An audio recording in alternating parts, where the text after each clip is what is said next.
रब्बुल इज्जत यहाँ पर मोमिनों से खिताब फरमा रहा है। क्या खिताब फरमा रहा है?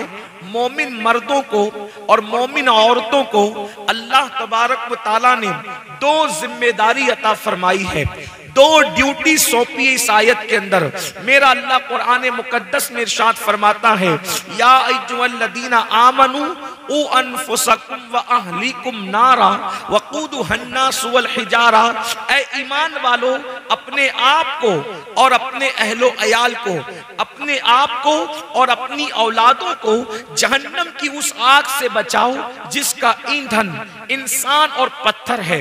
आप तवज्जो फरमाएं, हर मोमिन को, हर ईमान वाले को, हर रसूलुल्लाह के सच्चे वफादार को अल्लाह पाक इरशाद फरमा रहा है कि तुम अपने आप को भी जहन्नम की आग से बचाओ और अपनी औलाद को भी जहन्नम की आग से बचाओ। और जहन्नम की आग क्या है? जहन्नम की आग किसे कहते हैं? जरा दिल के कानों से मेरी कौम के जवान सुने, इसलिए कि आज हम जहन्नम के अजाब को सुनना नहीं चाहते, आज हम अल्लाह के अजाब के तस्करे को सुनना नहीं चाहते, मगर सुन लो, कुरान कह रहा है ये जहन्नम क्या है? वक़ूदुहन नासु वल हिजारा।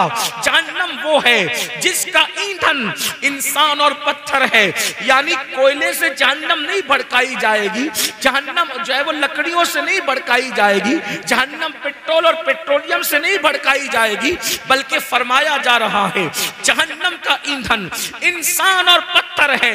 तो ऐ मोमिनो, चूंकि तुम ईमान लाए हो, अल्लाह तुमसे करोड़ों माओं से ज्यादा प्यार करता है। करोड़ों माएं मिलकर अगर बफर्ज़े मुहाल किसी बच्चे की 1 करोड़ माँ हो और 1 करोड़ माएं मिलकर एक बच्चे को जितना प्यार देना चाहे, उससे ज्यादा प्यार अल्लाह अपने बंदों से करता है। माँ अपने बच्चे से जितना प्यार नहीं करती, उससे ज्यादा अल्लाह अपने बंदों से प्यार करता है। बाप अपने बेटे पर जितना प्यार नहीं करता, उससे ज्यादा प्यार अल्लाह अपने बंदों से करता है। और वो मौला फरमा रहा है जहन्नम तो बनाई है लेकिन तुम्हें नहीं डालना चाहता, क्योंकि तुम मोमिन हो, इसलिए मुतनब्बे किया जा रहा है, तंबीह की जा रही है कि अपने आप को और अपनी औलाद को जहन्नम की आग से बचाओ। क्या मतलब? मतलब ये है कि तुम ऐसे रास्ते पे न चलना जिसकी वजह से तुम्हें जहन्नम में डाला जाए, तुम ऐसी राह इख्तियार न करना जिसकी वजह से तुम्हें जहन्नम में डाला जाए। आइए पहले 1-2 हदीस सुन ले कि जहन्नम क्या चीज है और जहन्नम का अजाब क्या चीज है। अल्लाह अकबर। मेरे आका मुस्तफा करीम रऊफुर रहीम सल्लल्लाहु अलैहि वसल्लम फरमाते हैं, जरा जहन्नम को सुन ले। ये कोई कहानी किस्सा नहीं, ये अपने सच्चे नबी का फरमान है। जिस नबी के कहने पर हमने अल्लाह को एक माना, जिस नबी के कहने पर हमने कुरान को अल्लाह की किताब माना, जिस नबी के कहने पर हमने यौम क़यामत माना, जिस नबी के कहने पर हमने इस्लाम की हक़ानियत को माना, वही रसूल आज़म गैब दा नबी सल्लल्लाहु अलैहि वसल्लम फरमाते हैं, अल्लाह अकबर। जहन्नम की आग का हाल ये है, जहन्नम की आग का हाल ये है कि अगर पहाड़ों को जहन्नम के अंदर डाला जाए तो पहाड़ पिघलते हुए नजर आए, पहाड़ पिघल जाएंगे। मैं आपसे पूछना चाहता हूँ, ऐ मेरे आका अलैहिस्सलाम के गुलामों और सैयदा फातिमा की कनीज़ें, ख़वातीन इस्लाम भी मौजूद है, मैं अपनी बहनों से पूछना चाहता हूँ, मुझे बताए कहाँ अपना कमजोर सा जिस्म जो मक्खी और मच्छर के डंक से भी बेचैन हो जाता है। अल्लाह अकबर। अपने जिस्म की कमजोरी का आलम यह है, अगर मच्छर डंक मारे तो हम बेचैन हो जाते हैं, मक्खी चले तो बेकरार हो जाते हैं, चूहे और छिपकली को देख करके हमें डर लगता है, छोटा सा कीड़ा काट ले तो हम दिन भर बेचैनी के साथ खुजाते नजर आते हैं। कमजोरी का आलम यह है और उस रास्ते पे चल रहे हैं जिसे जहन्नम का रास्ता कहा जाता है। हाय वो जहन्नम की आग जिसके बारे में अल्लाह के सच्चे रसूल ने फरमाया कि दुनिया की आग से 70 दर्जा ज्यादा तेज और हरारत वाली जहन्नम की आग है। उसमें अगर पहाड़ों को डाला जाए तो पहाड़ पिघलने लगे। अब आप मुझे बताएं, जिसमें पहाड़ पिघल जाएंगे उसमें अपने नाजुक वजूद का क्या होगा, उसमें अपने कमजोर वजूद का क्या होगा। उसी से बचने के लिए अल्लाह फरमा रहा है, अपने अपने आप को भी जहन्नम की आग से बचाओ और अपनी औलाद को भी जहन्नम की आग से बचाओ। अल्लाह अकबर। अब आइए मैं आपको बताऊं हम लोग जहन्नम के रास्ते कैसे जा रहे हैं, हम लोग जहन्नम के रास्ते किस तरह जा रहे हैं। आइए अल्लाह अकबर। अब जरा दिल के कानों से सुनना। अल्लाह के हबीब गैब दा नबी मुस्तफ़ा करीम रऊफुर रहीम सल्लल्लाहु अलैहि वसल्लम फरमाते हैं जहन्नम के अंदर एक वादी है, उस वादी का नाम वादी लमलम है। अल्लाह के रसूल जमीन पे बैठकर जहन्नम की खबर दे रहे हैं, जहन्नम के अजाब की खबर दे रहे हैं। मेरे और आपके आका सच्चे नबी सल्लल्लाहु अलैहि वसल्लम फरमाते हैं जहन्नम में एक वादी है, उस वादी का नाम वादी लमलम है और उसका हाल ये है उससे जहन्नम की आग भी पनाह मांगती है, उससे जहन्नम खुद भी पनाह मांगता है। याद रखना ये दुनिया चंद दिन की है, इस दुनिया में हमेशा किसी को नहीं रहना। फिरौन ने 400 साल हुकूमत की मगर वो दुनिया में न रहा। नमरूद ने सैकड़ों साल हुकूमत की, वो दुनिया में न रहा। शद्दाद ने जमीन पर अल्लाह के मुकाबले में जन्नत बनाई, वो दुनिया में न रहा। याद रखो नेक लोग भी इस दुनिया में न रहे और बुरे लोग भी इस दुनिया में न रहे, हम भी इस दुनिया में नहीं रहेंगे। हमसे पहले हमारे बाप दादा थे, उनसे पहले उनके बाप दादा थे, उनसे पहले उनके बाप दादा थे और अब हमारे बाद हमारी नस्लें होगी। मेरे अजीज माल की मोहब्बत में आखिरत को फरामोश मत करो, जवानी के नशे में अल्लाह के फरमान को पीठ के पीछे मत डालो। आखिर मौत है मौत, रूह का रिश्ता जिस्म से एक दिन टूट जाएगा और अल्लाह की अदालत में तुम्हें और हम सबको खड़े होना होगा। अफसोस अल्लाह अकबर। मैं तो स्कूल के बच्चों को कहता हूं कि स्कूल के बच्चों हम तुम्हें सलाम करते हैं। बोर्ड का एग्जाम देना हो, बोर्ड का एग्जाम देना हो तो स्कूल के बच्चे पूरी रात जागकर तैयारी करते हैं। अफसोस स्कूल के बच्चों को बोर्ड का एग्जाम देना है तो वो पूरी रात जागकर तैयारी करते हैं। एग्जामिनर अपने जैसा इंसान है, उसको इम्तिहान देना है तो पूरी रात जाग के तैयारी करते हैं। हमें तो अल्लाह को इम्तिहान देना है। हम कितनी रातें जगे, हमने क्या उस इम्तिहान की तैयारी की, हमने उस तैयारी के लिए क्या इंतजाम किया, सिवाय गुनाह के, सिवाय पाप के, सिवाय जराइम के, सिवाय अल्लाह की नाराजगी के हमने कोई काम ही नहीं किया। हाय अपना क्या बनेगा। आओ आओ सुनो, अल्लाह के सच्चे नबी गैब दा नबी हम सबके आका व मौला मुस्तफ़ा करीम रऊफुर रहीम सल्लल्लाहु अलैहि वसल्लम फरमाते हैं जहन्नम में एक वादी है जिसका नाम वादी लमलम है, उससे जहन्नम भी पनाह मांगता है, जहन्नम की आग भी उससे पनाह मांगती है। सहाबा ने पूछा या रसूल अल्लाह जहन्नम का वो हिस्सा जिसे लमलम कहते हैं उसमें कौन जाएगा, किसको दाखिल किया जाएगा। तो मेरे आका ने इरशाद फरमाया जो जानबूझकर दुनिया में नमाज छोड़ते थे उनको वादी लमलम में दाखिल किया जाएगा। और वादी लमलम का हाल क्या है, अल्लाह के हबीब गैब दा नबी सल्लल्लाहु अलैहि वसल्लम फरमाते हैं उसमें ऊंटों की तरह, जैसे ऊंट मोटे मोटे होते हैं, बुख्ती ऊंट, अरब में बुख्ती ऊंट बहुत मोटे हुआ करते थे। मेरे आका ने सच्चे नबी ने फरमाया बुख्ती ऊंटों की तरह जहन्नम के अंदर मोटे मोटे बिच्छू है और उनके डंक का हाल ये है एक मर्तबा वो किसी को डस ले तो 70 साल तक के जहर उसके जिस्म में घूमता रहेगा। जब वो जहन्नम का बिच्छू अल्लाह अकबर नमाज तर्क करने की वजह से, नमाज छोड़ने की वजह से बेनमाजी को डसेगा तो उसका गोश्त तो झड़ जाएगा, उसकी हड्डियां टुकड़े टुकड़े हो जाएगी। मैं पूछना चाहता हूं अपनी जवानी पे घमंड करने वालों, अपनी दौलत के नशे में चूर इंसान, तुझे फेसबुक पर बैठने के लिए तो वक्त है, तुझे यूट्यूब पर बैठने के लिए तो वक्त है, तुझे दोस्तों के साथ बैठने के लिए तो वक्त है। मुझे बताओ नमाज के लिए वक्त कब निकालोगे। जब भी किसी जलसे में जाते हो मौलवी साहब तकरीर करते हैं नमाज पर, सोचते हो इस जुम्मा से नमाज पढ़ेंगे, इस जुम्मा से नमाज पढ़ेंगे, इस जुम्मा से नमाज पढ़ेंगे, लेकिन अफसोस कोई वो जुम्मा ना आया जिस दिन से हमने नमाज शुरू की। कल से पढ़ेंगे, कल से पढ़ेंगे। याद रखना मेरे अजीज, मेरी कौम के जवानों, कल किसी की जिंदगी में कभी नहीं आता, कल कभी नहीं आएगा, कल हमेशा आज बन करके आता है। कल से नमाज नहीं, आज से पढ़ेंगे, अभी से पढ़ेंगे, इसी वक्त से पढ़ेंगे। जलसे से लौटने के बाद सबसे पहला काम ये होगा कि जिन्होंने इशा नहीं पढ़ी है वो नमाज इशा अदा करेंगे। इसलिए कि ये जलसे भीड़ जमा करने के लिए नहीं, ये जलसे दिलों में इनकलाब के लिए है। वो सियासी जलसे हैं जहां सर गिने जाते हैं, ये सियासी जलसे नहीं है, यहाँ दिल देखे जाते हैं। यहाँ यजीदियों की तरह 22,000 की जरूरत नहीं है, यहाँ तो हुसैन की तरह 72 दिल वालों की जरूरत है जो जमाने में इनकलाब पैदा कर देते हैं। नारे तकबीर, नारे रिसालत, सैयद साहब क़िबला, नारे तकबीर, मसलके आला हजरत। आओ अपने बच्चों को नमाज का पाबंद बनाएं, आओ खुद नमाज के पाबंद बने।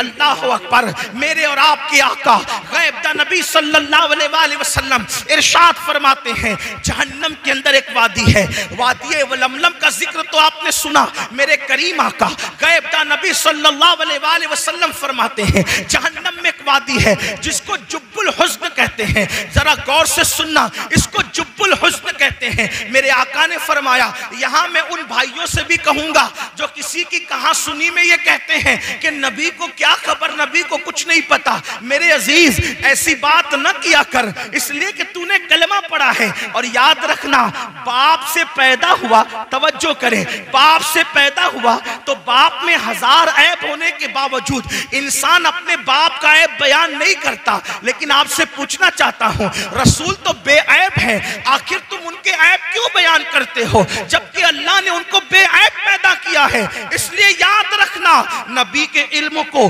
तौलने की कोशिश मत करना, नबी की जात को नापने की कोशिश न करना, नबी की जात को गिनने की कोशिश न करना। वो जात ऐसी जात है जिन्होंने उन्हें देखा है।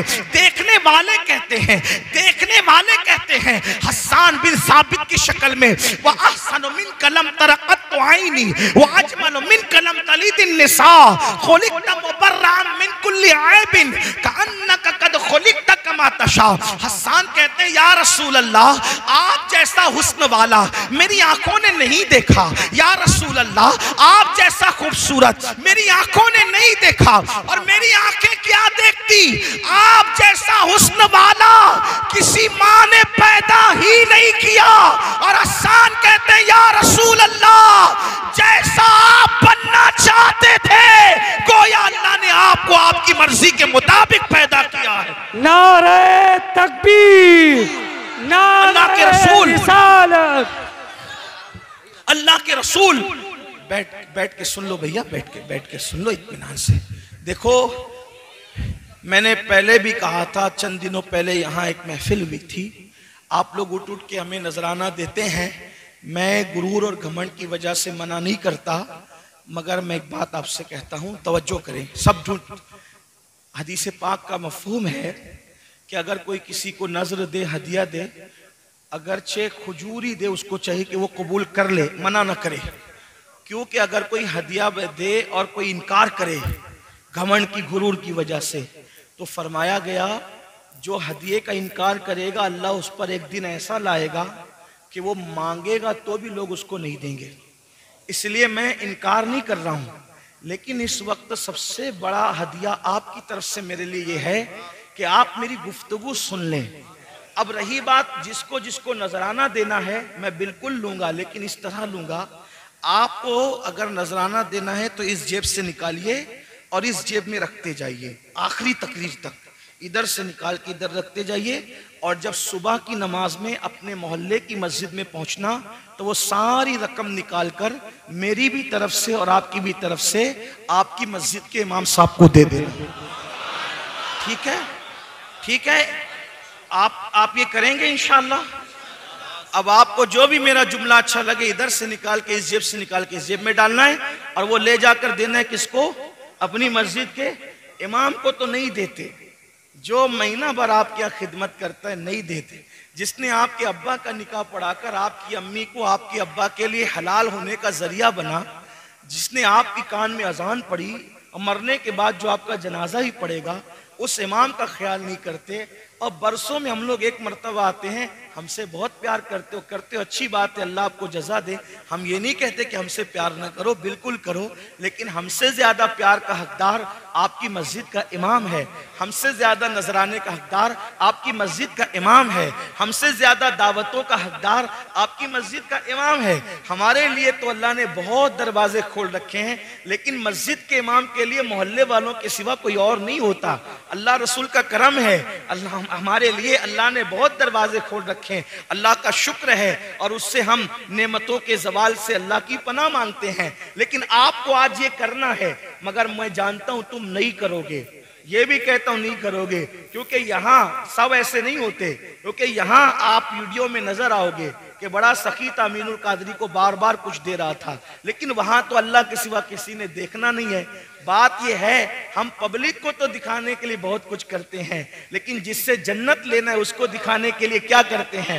इसलिए मेरी गुजारिश है, थोड़ा जरा कुछ उसके लिए भी करें, बल्कि सब उसी के लिए करें, तो यहाँ भी कामयाब हो, वहां भी कामयाब। याद रखना, मेरे आका से कहलवाया गया, व महयाया व ममाती लिल्लाहि रब्बिल आलमीन। महबूब कह दीजिए कि मेरा जीना भी तेरे लिए, मेरा मरना भी तेरे लिए है। अपना जीना मरना सब कुछ अल्लाह के लिए है।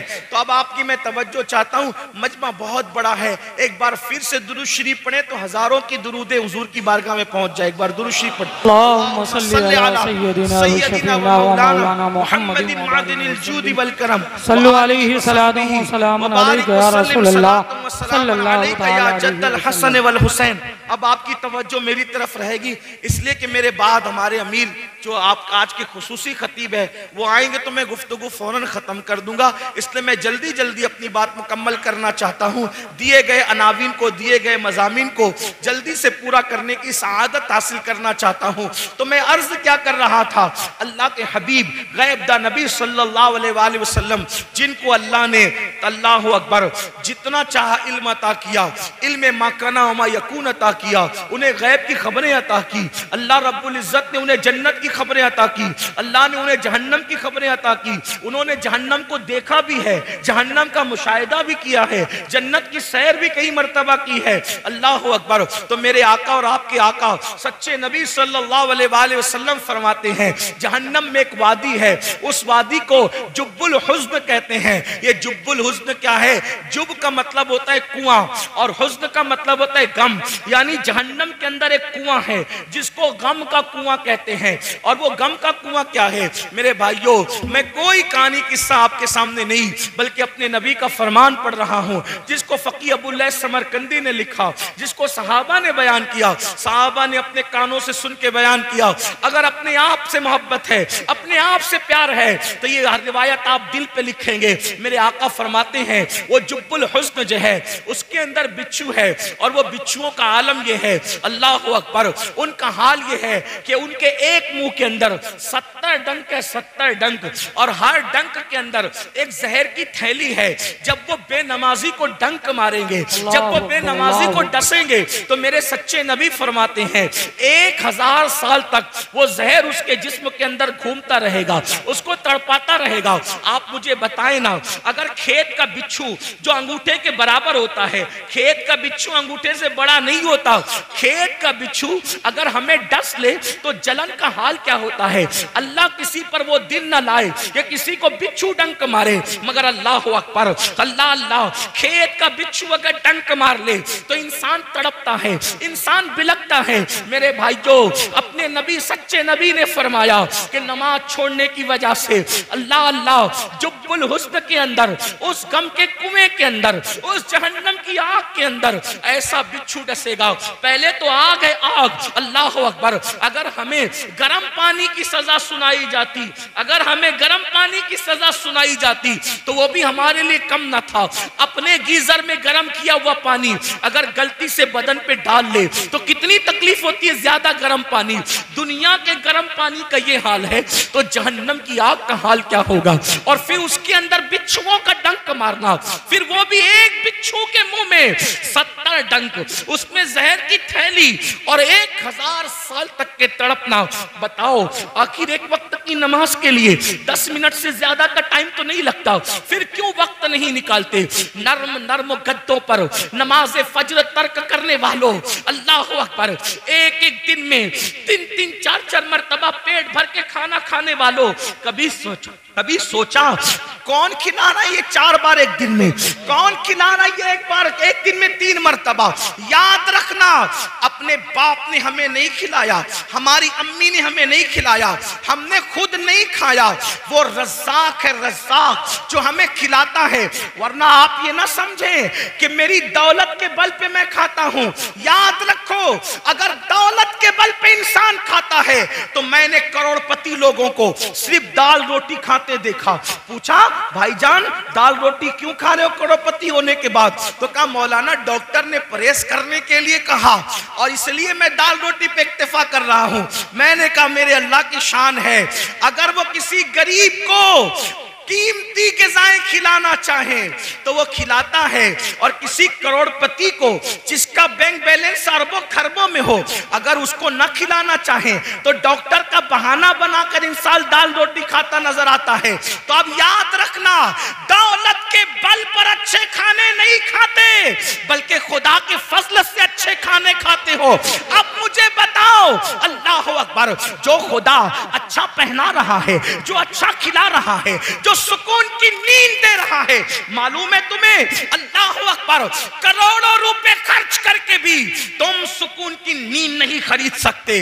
अगर दौलत को सब कुछ समझते हो, अपने बाजू की कमाई को सब कुछ समझते हो तो सुन लो, दौलत के बलबूते पर नरम गद्दे तो खरीद सकते हो, दौलत के बलबूते पर सुकून की नींद नहीं खरीद सकते। जा करके देखो बड़े बड़े लीडरों की जिंदगी, बड़े बड़े करोड़पतियों की जिंदगी, नींद की 4-4 गोलियां खाते हैं फिर भी उनको सुकून की नींद नहीं आती। 4-4 बॉडीगार्ड सराने और पैताने खड़े रहते हैं फिर भी उनको सुकून की नींद नहीं आती। मैं पूछना चाहता हूं अल्लाह की नेमतों को जुटलाने वालों, फबिअय्यि आलाइ रब्बिकुमा तुकज़्ज़िबान, ऐ जिन्नो इंस अल्लाह की कौन कौन सी नेमत को जुटलाओगे? दौलत को सब कुछ समझने वालों, अगर वो तुम्हें पूरी दुनिया की दौलत देकर सुकून की नींद छीन ले तो वो कौन है जो तुम्हें सुकून की नींद सुला सकता है? लोग करवटें बदलते हैं, रात को तारे गिनते हैं, लोग आकर के शिकायतें करते हैं, मौलाना तावीज दे दो, सब कुछ है मगर सुकून नहीं है, मौलाना कुछ पढ़ के दे दो, सब कुछ है मगर सुकून नहीं है। इसीलिए मैं कहता हूं, किसी ने कहा था सो जाते हैं फुटपाथ पे अखबार बिछा के, सो जाते हैं फुटपाथ पे अखबार बिछा के, मजदूर कभी नींद की गोली नहीं खाते।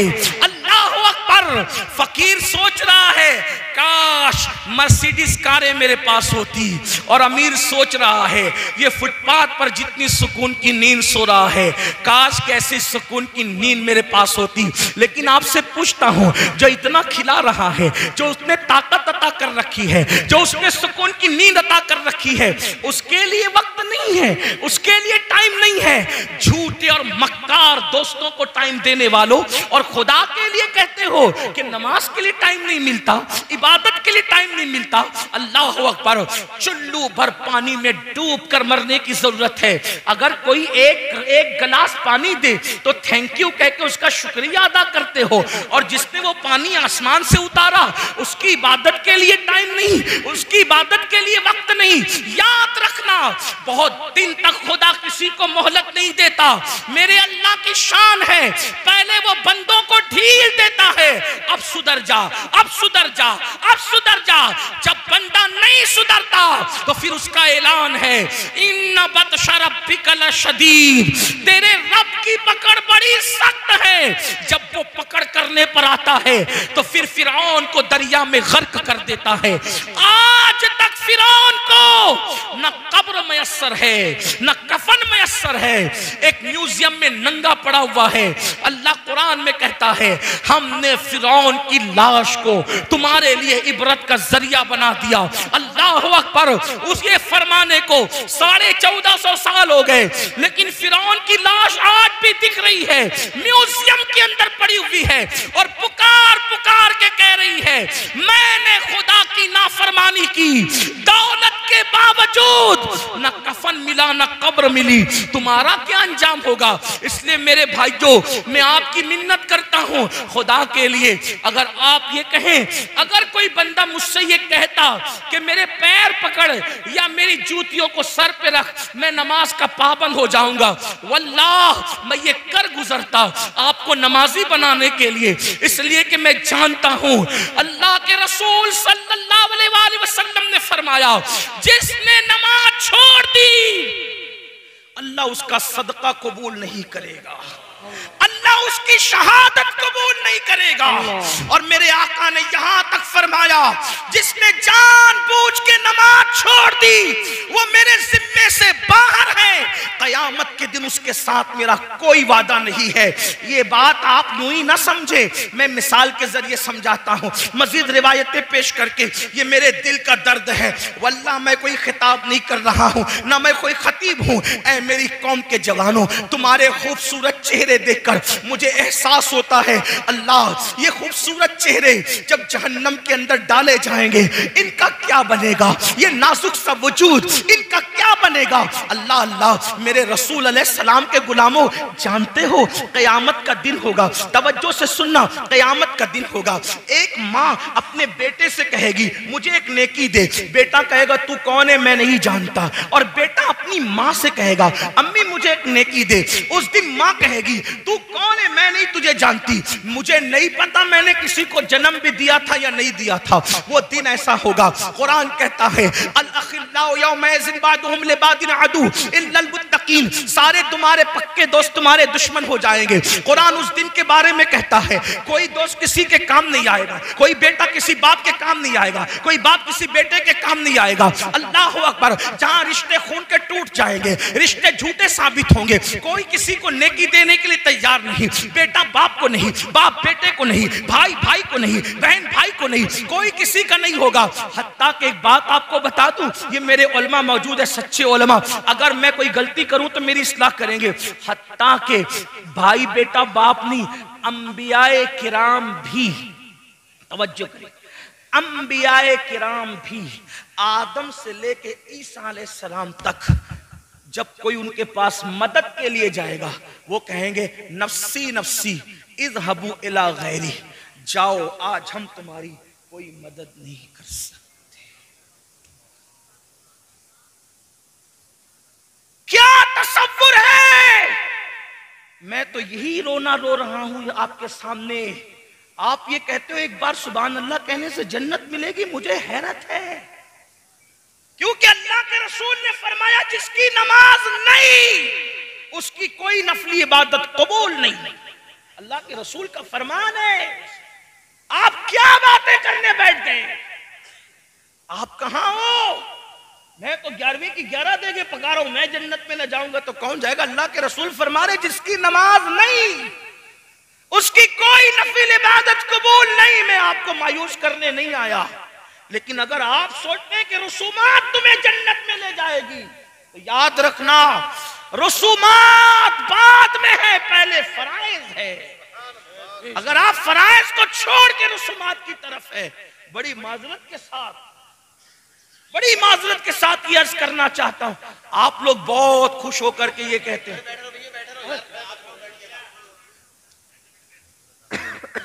आप लोग बहुत खुश होकर ये कहते हैं, तवज्जो आपकी मेरी तरफ है, हुजूर के फरमान की तरफ है, तवज्जो करें। आप लोग खुश होकर ये कहते हैं अरे मैंने तो इतने बड़े मौलाना का दामन पकड़ा, मैंने तो ये मौलाना साहब का दामन, ये मुझे जन्नत में ले जाएंगे। आप देख रहे हैं हदीस है ये, जो मैं मुस्लिम शरीफ से इसको पढ़ रहा हूं आपके साथ। मुस्लिम शरीफ में है, कंजुल माल में है, मजमऊ ज़वाइद में है। क्या अंबियाए किराम भी क्या कहेंगे, हजरत आदम के पास लोग, मशहूर हदीस है, बारे शरीयत में भी इसको हुजूर सदरुल शरिया ने लिखा, इमाम अहले सुन्नत ने उसको फतावा रज़विया शरीफ में, इतनी मशहूर हदीस है कि इसको तकरीबन सब मकातिब फिक्र के लोगों ने लिखा। लेकिन आप जरा ध्यान तो दें, तवज्जो तो करें, अगर अपनी आखिरत से प्यार है तो तवज्जो करें। सब मिलजुल कर हजरत आदम अलैहिस्सलाम के पास जा कहेंगे आप हमारे अब्बा जी है, आप सब नबियों के बाप है, वलियों के बाप है, सारे सहाबा आपकी औलाद में, सारे अंबिया आपकी औलाद में, ये जो बातें लोग कर सकते करेंगे। हदीस में इतनी तफसील नहीं है, लेकिन आप उसको जितना वाज़े कर सकते हैं वाज़े करके देख ले कि वो है बाप सबके। हजरत आदम अलैहिस्सलाम अंबिया से लेकर इमाम महदी तक सबके बाप है, क़यामत के आखिरी इंसान तक के बाप है। कोई इंसान उनकी औलाद से खारिज नहीं है। लोग कहेंगे आप हमारे अब्बा जी हैं, आप चल के हमारी शफात करें, अल्लाह की बारगाह में अर्जी करें, अल्लाह हमें बख्श दे। हजरत आदम अलैहिस्सलाम कहेंगे आज इतना गजब फरमा रहा है, इतने जलाल में है, इससे पहले इतने जलाल का इजहार कभी नहीं किया, मैं नहीं जाता उसके दरबार में, मुझे आज अपनी पढ़िए। कहेंगे हदीस के अल्फाज, नफ्सी नफ्सी इज़हबू इला गैरी, मुझे आज अपनी जान की है, तुम किसी और के पास जाओ। हदीस तवील है, मैं पूरी हदीस नहीं बयान करता, लेकिन इतना जरूर कहता हूं, हर नबी यही कहेंगे, हर नबी की जबान पे यही होगा, नफ्सी नफ्सी इज़हबू इला गैरी। हत्ता कि लोग ईसा अलैहिस्सलाम के पास आएंगे और ईसा अलैहिस्सलाम भी कहेंगे नफ्सी नफ्सी इज़हबू इला गैरी, जाओ किसी और के पास, आज मैं तुम्हारी कोई मदद नहीं कर सकता। उसको मेरे इमाम यूं बयान करते हैं, सबने सफ़े महशर में ललकार दिया हमको, सबने सफ़े महशर में ललकार दिया हमको, ऐ बेकसों के आका, ऐ बेकसों के आका, ऐ बेकसों के आका, अब तेरी दुहाई है, अल्लाह अकबर। सारे अंबिया भी ये कह देंगे जाओ किसी और के पास, जाओ किसी और के पास। उस वक्त तो एक ही दरवाजा होगा। अब ध्यान से सुनना मुसलमानों, मेरी कौम के जवानों, अजाने सुनकर गाने सुनने वालों, कानों में ईयरफोन लगाकर अजान के वक्त गाने सुनने वालों, फिल्में देखने वालों, क्रिकेट देखने वालों,